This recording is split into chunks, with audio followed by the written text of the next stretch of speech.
99 years old, Mel Brooks isn't playing nice anymore, and what he's finally admitting about Hollywood will leave you stunned.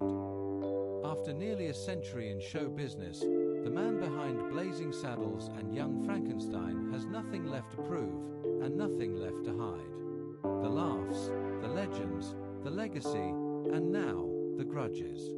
Because behind the genius, there were names, big names, he simply couldn't work with. First up, Jerry Lewis. Brooks didn't deny Lewis's brilliance.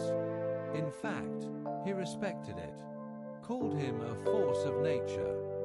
But working with him, that was another story entirely. When Lewis's name came up for a role in a potential project, Brooks shut it down instantly. No hesitation. Why? Because Lewis didn't just act, he took over. Rewriting scenes, challenging direction, dominating the room. And for Brooks, whose comedy depended on precision and rhythm, that kind of chaos wasn't creative, it was destructive. They met once.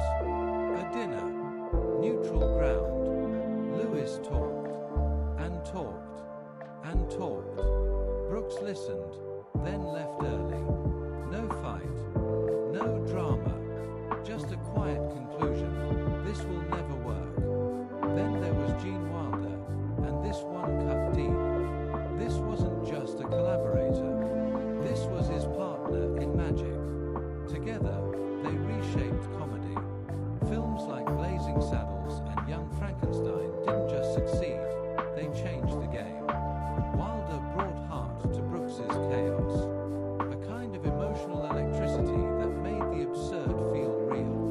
But after Young Frankenstein, something shifted.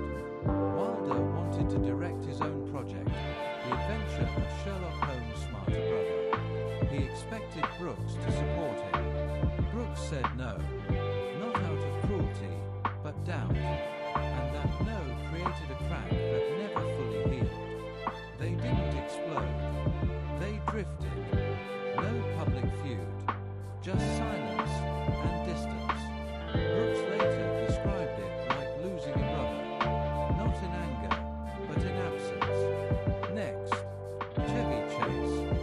Studios loved him. Audiences loved him. And on paper, he seemed perfect for Brooks's world. But Brooks never cast him. Not once. Because Chase, in his eyes, wasn't an ensemble player. Sharp. Absolutely. Funny. Without question. But generous.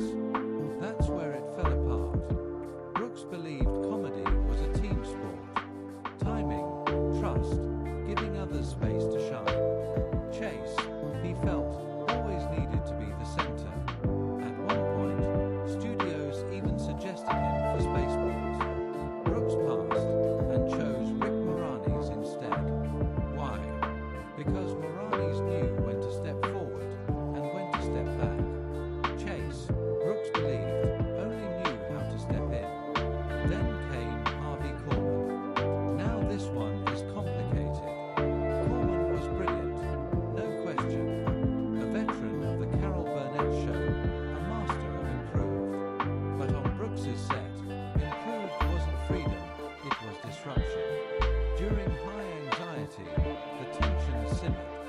Korman wanted to explore, reshape, reinvent. Brooks wanted discipline, precision, timing.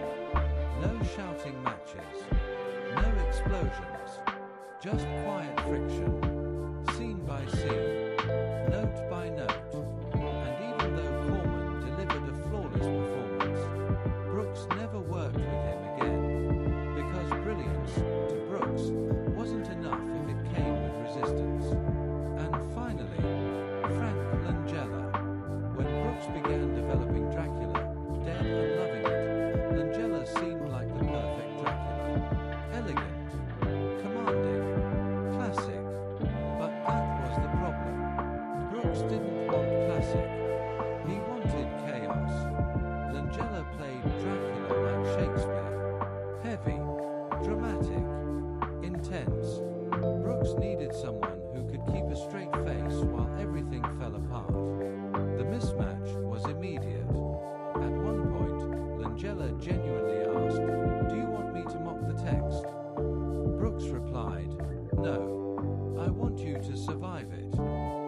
that was the end. Langella exited quietly, and in stepped Leslie Nielsen, a man who could be dead serious in the middle of absolute absurdity. Exactly what Brooks needed. So what does all this reveal? For Mel Brooks, talent was never the issue. Ego was.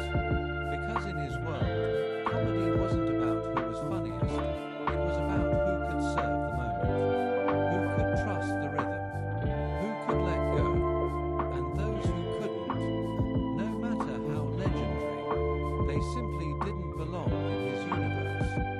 So what do you think? Was Brooks right about these Hollywood giants, or did he miss out on something unforgettable?